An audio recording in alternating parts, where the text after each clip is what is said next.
یہ تاریخ،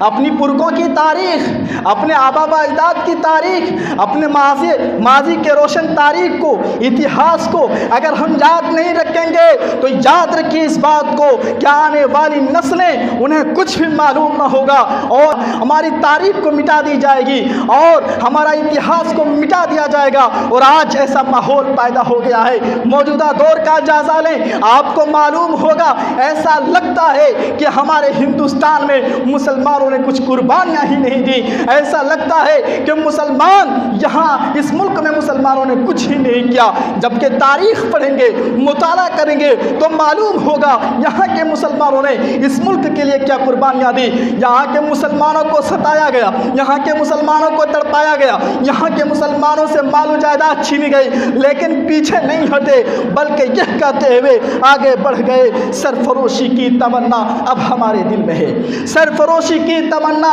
اب ہمارے دل میں ہے، دیکھنا ہے زور کتنا بازوے قاتل میں ہے۔ میرے بھائیوں، علامہ اقبال نے جو کہا تھا اس کو یاد رکھیے، ورنہ ہماری داستان مٹا دی جائے گی، ہماری تاریخ مسخ کر دی جائے گی۔ علامہ اقبال نے کہا تھا کہ نہ سمجھو گے تو مٹ جاؤ گے اے ہندی مسلمانوں، نہ سمجھو گے تو مٹ جاؤ گے اے ہندی مسلمانوں، تمہاری داستان تک بھی نہ ہوگی داستانوں میں۔ علامہ اقبال کہنا چاہتے ہیں اس شعر میں